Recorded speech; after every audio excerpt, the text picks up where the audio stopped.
What's happening, all you minties? Uncanny Omar here from Near Mint Condition, the home of collected editions.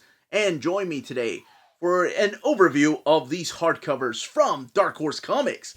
So, let's get started.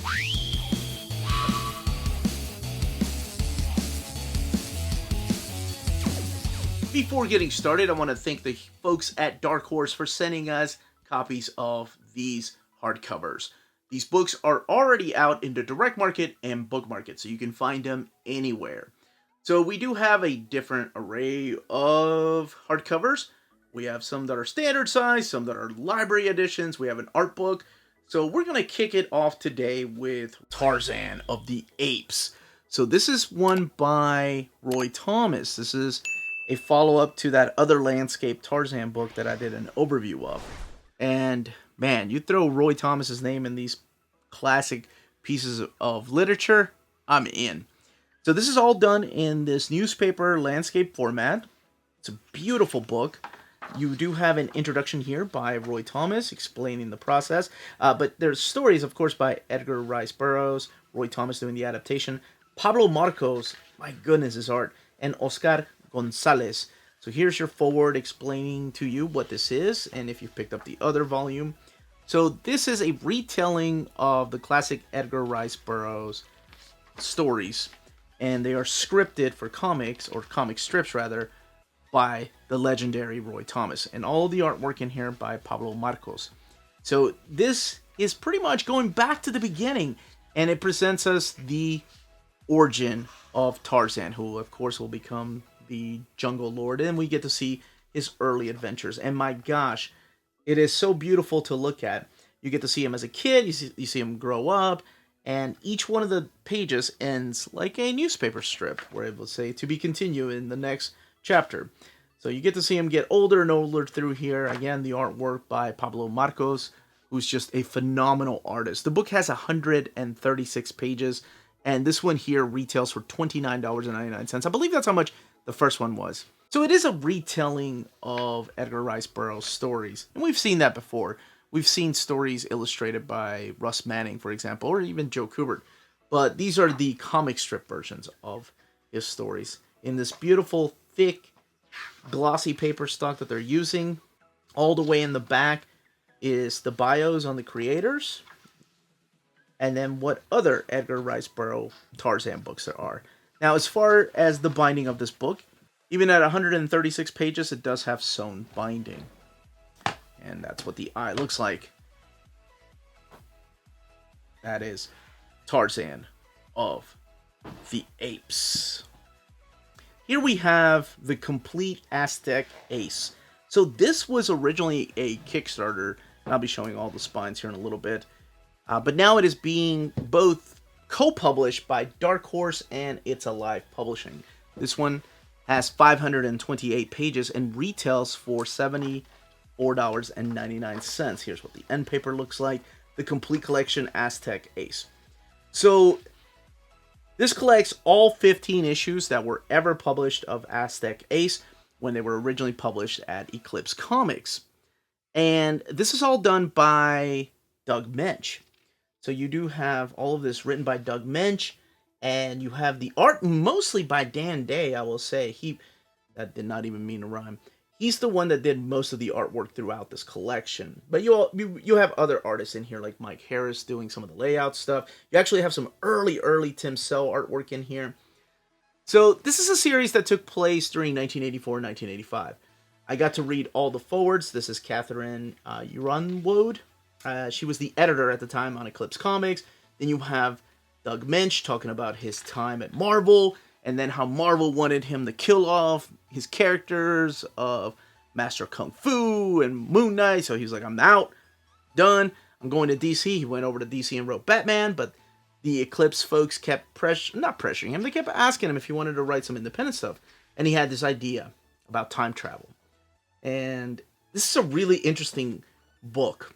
And it's an interesting forward by Doug Mensch talking about his time writing this particular series. So I will come up front and say that this is really dialogue heavy. And there's a lot of dialogue. There's a lot of story that is driven by the narrative. And I did not get to finish this one, which I'm upset about, because usually with my overviews, I try to read at least the entire book if I haven't already. But with the amount of time and the amount of books that have been coming out, I didn't get to finish this one. And it's one that I will finish, but I only read about half of it. I read enough to just get the premise of it and tell you about it and what this is. Now, this is a really interesting story, because if I tell you, it's going to sound a lot like something else. So let me see how I can word this without making it sound like obviously something else that people may have heard of. So you have the character of Kaza, who goes by Ace, who is your adventurer, your time traveler. And he goes back to the 23rd century to fix mistakes. So he's fixing like paradoxes that are created pretty much by his arch nemesis, the Nine Crocodile, and all his followers. I think, what are they called? The Ebonati, I think, something like that. That's all set up in the first issue. And in his first issue, he meets his pupil, a young lady that will go on adventures with him. She becomes his companion. Damn it, I shouldn't have used that word. Time traveler. Companion. But her name, she has an awesome name. I don't care how dorky this sounds, but I love her name. Her name is Bridget Chronopolis. That's awesome. So in your face about it, I don't care. It's great. So, yes, it does sound a lot like Doctor Who, but even in the introduction, you get the idea that he's never seen Doctor Who, nor, what was that show? Explorers, the one with the pocket watch. Now, one thing I noticed from the get-go, and I'm going to just skip a little bit of pages here. At least the first half that I've read so far, you are thrown in the middle of all this action without anything being explained to you. There's not really like an origin story, at least that I've read so far. It very well could be in the back. I don't know. I didn't get to those stories. There's not an origin story for Kaza himself, for example. And all the backstories of all the main characters, like his arch nemesis, Nine Crocodile or Bridget Chronopolis, not really revealed towards the beginning. I don't know if they show up later on or not, but I kind of like that. You know, I don't mind being thrown in the middle of a story and try to figure things out myself. So what I was going to say is don't expect a lot of answers to be thrown, like, not to hand it to you, rather. But this story is pretty unique in the way that they have the Aztec story thrown in here, because you start off with issue number 1, and that's something I didn't talk about. You start off with the Montezuma. Starts off in the year 1518, and you see Kaza returning home with his favorite corn chips. So I love the fact that you get to meet the character of Kaza, or Ace rather, after seeing him take a trip to the future to get a bag of Frito corn chips. That really does kind of set up how these stories are going to be played out here. So he's having a lot of fun with it. Like, I think it's really cool. So he enters this cigarette, like this big pyramid that we have here, which he calls his home. And yeah, he goes on adventures with his companion. That's pretty much it. That's pretty much the premise of this story. Trying to fix all these time discrepancies, if you will. All written by the guy that gave us, Master Kung Fu, Moon Knight, and Batman. He wrote several Batman stories. But this is the stuff that he really wanted to tell. So, sadly, Eclipse went under and his series got canceled. So, in the introduction, you get to find out that there was an idea for a follow-up series. And there is still talk, man. He said maybe one day they can put it all together. But going into this, the artwork is what really drew me in. There are some phenomenal spread pages and splash pages too. Trippy, but I guess some people could see it as that. I like the way that sometimes the narration boxes break apart from the panels. So I find a lot of charm through these pages here. There's a lot that Mensch was revealing little by little. And I think it's the main character of Kaza, he makes for a pretty interesting protagonist, because I really like the way that he carries himself and his dialogue that he uses through here. There's a weird like discussion in that first issue between Bridget and Ace. It's almost like a sexual tension. And I don't know if that goes away, because you see it come back from time to time. The will they, won't they? Look at that. That is awesome. And yeah, Dan Day's applying most of the stuff in here. Let me show you the Tim Cell artwork. So here we have the Tim Cell piece right here. This is inked by Mark Pasella, and of course Mark Pasella went on to do his own things with Image Comics. He worked under Rob Liefeld for a while. He actually followed up Rob Liefeld on X-Force, but this is Tim Cell. Of course, most people know Tim Cell from working with Jeff Loeb on a lot of the Batman titles, like Long Halloween. So his art style is a lot different. That has to do, of course, with the inker. Now, I will admit that reading that first issue, and part of the reason why this is taking me a long time to get through, I had to read it twice because I was so confused. And that's because you're just thrown in the middle of the story. So, there are historical figures that appear through here, by the way. Some you may recognize. But Sigmund Freud hanging around, nice touch. Alright, let's look at the extras in the back, because this is a big book. So you have an afterword here by David Allen. And then you have some pinups. Yeah, the pinup gallery back here by different artists like Matt Kent, Bill Sienkiewicz, Paul Gulacy, Jock. Paul, of course, they worked on Master of Kung Fu together. Ron Harris, there's Dan Day, Kelly Jones, Michael Avon Oeming. I'm not going to go through each of these, but just showcasing some of them. Let's take a look at this binding. It is sewn binding. Here's the eye right there. So this is what your splash pages look like. Well, towards the middle. But the paper stock is this thick, glossy paper they've used recently for other Dark Horse hardcovers. This is a book, by the way, the reason why I also didn't get to finish it is because I've never read it. I didn't even know about this book. Eclipse, you know, there are certain titles by Eclipse that I do remember, but Aztec Ace was not one of them. I don't remember single issues of this being out there. Even when I was finding Eclipse comics all over the dollar bins, I don't remember this title. So the first time I heard about it was a Kickstarter, and one of my viewers over 2 years ago was asking me if I was gonna kickstart it, and I'm like, well, I do like Doug Bench, so eventually I'll get around to reading it. But luckily we did get it published with Dark Horse for this particular collection. Next up is Joe Golem. This is the Occult Detective. Gonna give you an idea of what the spine looks like there and the back of the book. As far as the dimensions of this hardcover, though, it is the same dimensions as the BPRD hardcovers or the Baltimore hardcovers. So they look like this on your bookshelf. A little different here with the Dark Horse logo, though. It honestly looks like a prose novel, and maybe that's because it's probably comes from the world of prose novels. But let's look at it under the dust jacket. You get to see Joe Golem right there embossed. You have this faux leather look to it. There's what the spine looks like. Pretty much what you get on the spine of the dust jacket. And then the back of the book. Alright, let's crack this one open.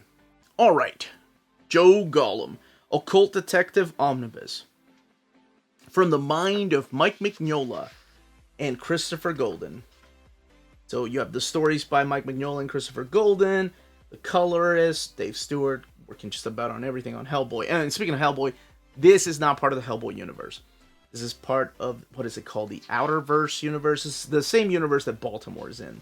So it does not take place in that Hellboy universe. This collects the Joe Golem Occult Detective volumes 1 through 4. So here's the different stories that you have. You have the Ratcatcher, the Sunken Head, Outer Dark, the Drowning City, the Conjurers, and the Sketchbook. The covers, that's one thing I didn't say. I didn't look at the dust jacket. The covers are all supplied by David Palumbo. Love his artwork. But most of the inside artwork, yeah, that one is done by Peter Berting, Patrick Reynolds, and then Michael Madsen. Or Michelle Madsen, sorry, not Michael Madsen. That would be really interesting. Alright, so this one here retails for $39.99, and it has 536 pages. And Joe Golem is a really interesting story. It's like your occult noir detective meets a mythical being known as the Golem. So, to kind of give you an idea, this all takes place, at least the first story, and we'll just talk about that right here. This is taking place in 1865 in Brooklyn Heights, New York, where we meet this man right here. This is Detective Simon Church, and this is his journal. He's talking about some of the latest cases. He has this statue back here. His apartment gets struck by lightning, and then he realizes the statue might be hiding something. So then we see Joe Golem right here, who is kind of not his, I don't want to say his partner, but he's living with him and taking up cases that Simon Church cannot deal with. So the first story is about a bunch of kidnappings of the children. This subterranean or this water creature is kidnapping kids. So it's up to Joe Golem to figure out why that is happening. We're getting flashbacks of when he was summoned by this small village to kill a bunch of witches. And is there a connection here? Are we ever going to see him turn into a golem again? And how much does Simon Church know about his condition, who he really is? So there's a lot of layers to these stories, and I've really enjoyed it. Like the whole mystery of this creature right here, this water creature that is kidnapping children, and when you find out why, man, didn't see that coming. And then the flashback here where the villagers are summoning him to take care of these witches. Whose side is he on? Really like that. The art has this very noir-esque, dark with strong lighting. Just perfect for this story. And I really like that use of flashbacks. It's got a great use of flashbacks going back and forth, telling who he was and who he is. And this was a lot of fun. I really enjoyed this one. And this one actually, for as big as it was, and I've had these books for about 2 months now, this one didn't take that long to read. Mainly because I got hooked on the story. I wanted to finish it out. I wanted to see where it was going. I wanted to see what ends up happening to him. Is he going to remember who he was? Now, this is based on a novel, I believe. I have not read the novel, so please correct me. Please correct me if I'm wrong. I've been wrong a lot, and there's no shame in admitting to it. But I believe it's based on a novel first, and then came the graphic novel. So this is really for the people that like noir type of stories, with a touch of the monster stuff that Mike Mignola likes to throw in there, like the ghost and horror elements he throws in his books. Definitely worth the read. If you enjoy things like Baltimore, yeah, it's got a little bit of that in here. But it was great. I really enjoyed this one. Let's look at the back for some extras, because they always build these up with lots of goodies. So we have a sketchbook back here from the different cases. We have page layouts. We have notes. We have this piece of art right here from Mike Mignola. And apparently this was a story they've been working on for decades. Both Christopher Golden and Mike Mignola. And finally got to tell it. And it's all collected in this home. I believe these are all the stories that are available so far. Of course, there could be more later. But there are a lot of extras. And including the covers right here. The trades and the single issues. And then what other Mike Mignola work there is. Let's take a look at this binding together. It is sewn binding, and there's that eye. The paper stock of this book. It's this thick, glossy paper, the same paper stock that they used in the Baltimore hardcovers. And here's what all the spines of the books look like from Dark Horse Comics.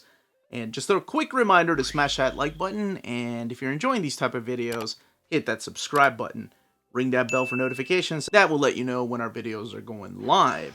But here are all of the spines of these hardcovers. And one thing to note is that they all do have a flat spine, as opposed to like the Marvel and DC Omnis that have that curved spine. Alright, let's keep going. Alright, so now we have the Art of Battletoads. And you all know how much I love art books. And Battletoads was a game that gave me nightmares as a kid.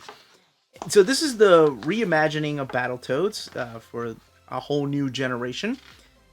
So here you have your introduction by AJ Grant Scrutton, who's the game director.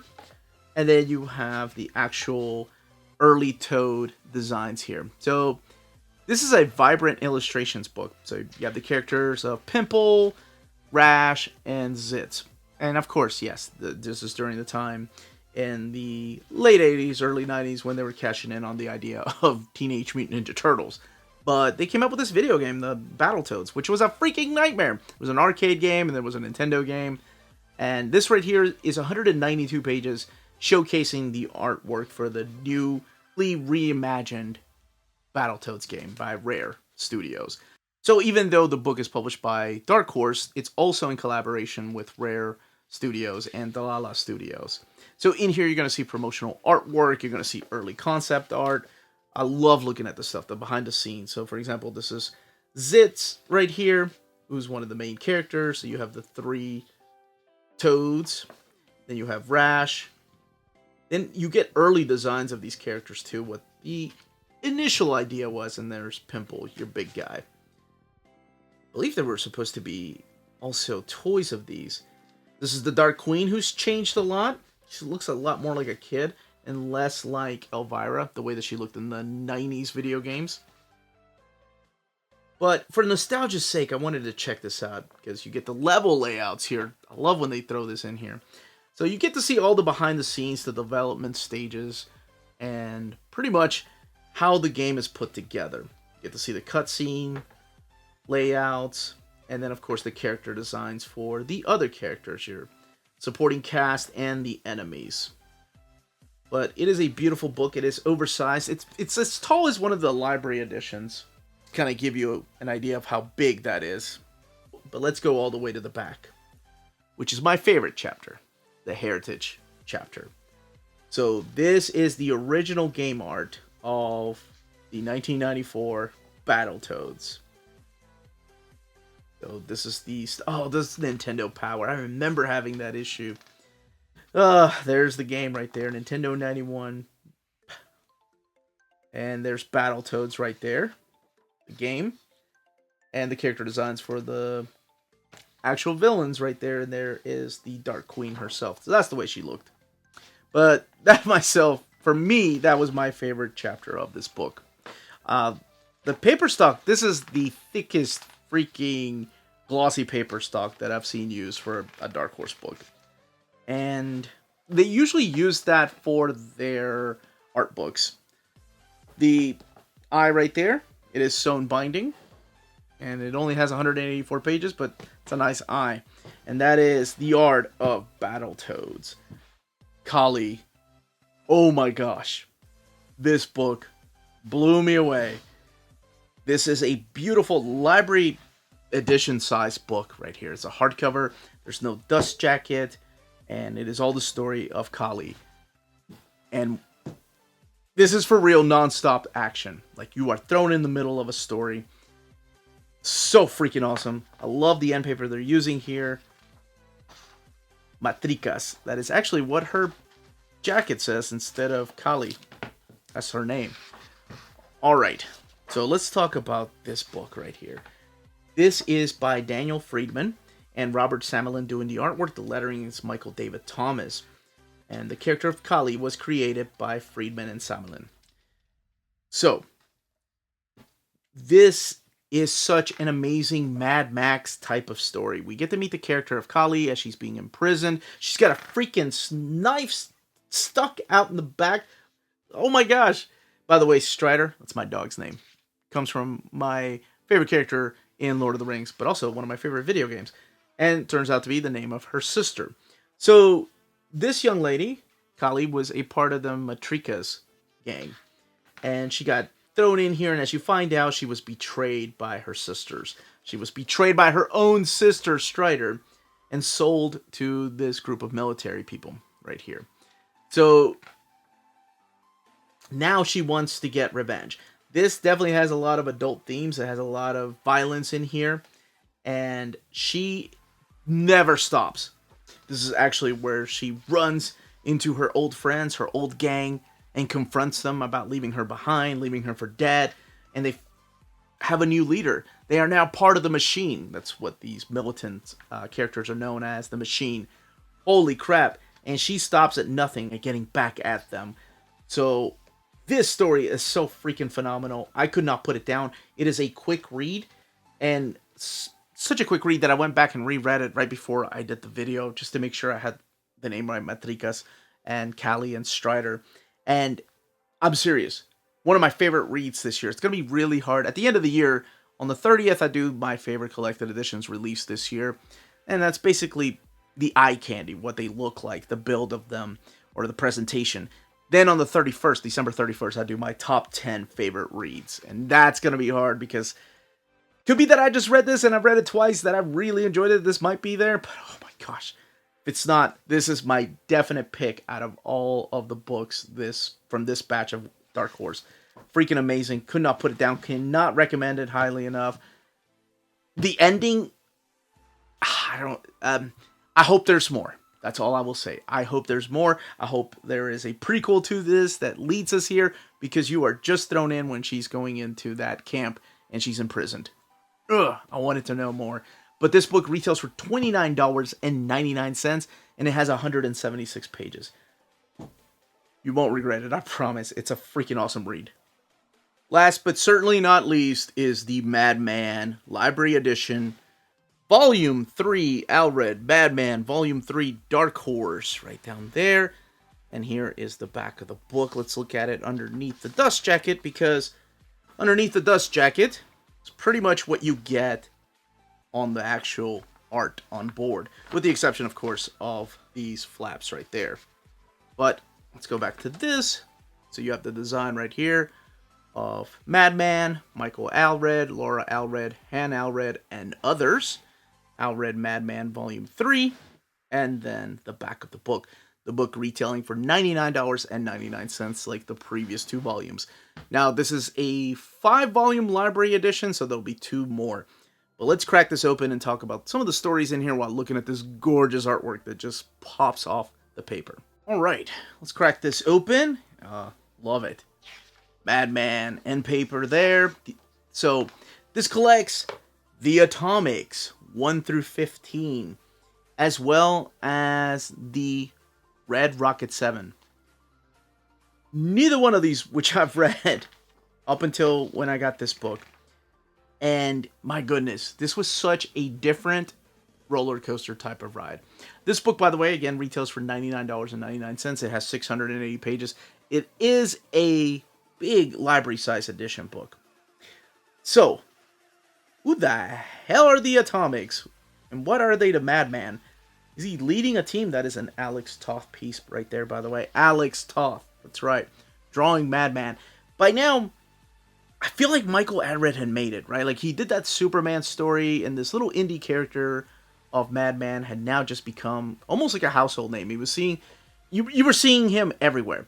This takes place before he took over X-Force, by the way, and before he took over, which I guess later became Ecstatics. So, you can kind of see a lot of those elements playing here. So you have the characters of the Atomics. And in Madman, in the previous issues, there were these characters known as the Mutant Street Beatniks, who were the bitter enemies of Madman. They kind of blamed him for the way that they looked. Well, there are flashbacks here that talk about how actually that was an evolution.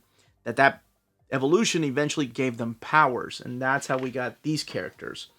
So it's a group of superheroes that started off as the Mutant Street Beatniks.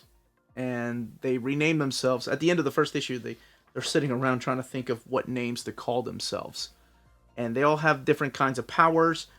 You have Mr. Gum, who's kind of like Mr. Fantastic. Your Elastic Man. Plastic Man, if you will. Elongated Man, not Elastic Man. Booger. Black Crystal. Zapman. I think the one that probably stands out to a lot of people, because I know she gets her own series later on, is It Girl. So she becomes a big character through here. And I'm just showcasing some of the artwork. I love the fact that they're spray painting the Atomics on the wall when they're trying to come up with names. But yes, it's got all kinds of tropes in here from the Silver Age, much like the previous Madman Library editions. So you have the return of Frankenstein.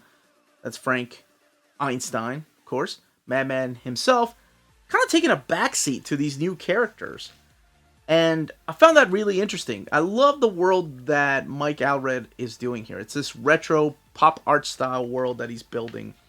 And I can see why they took a chance on him to redo Rob Liefeld's X-Force. I don't know how the hell he sold that to the editors at Marvel. But in here, you're going to see all kinds of zany stories. There's going to be time travel issues in here. There's all kinds of weird freaking aliens and villains that show up through here. There's a team up that the Savage Dragon shows up through here. There's a love story. There's an unrequited love story. But all the tropes Man, with some wonderful freaking pin-up artwork in between issues sometimes. That is Francis Manapul. You have classic spread pages like this, just beautiful composition, and I love his facial expressions. I love Mike Allred's ability to draw just normal people faces in these plain looking characters, even though they're zany characters. There's the Savage Dragon team up issue right there. P. Craig Russell doing that particular pinup.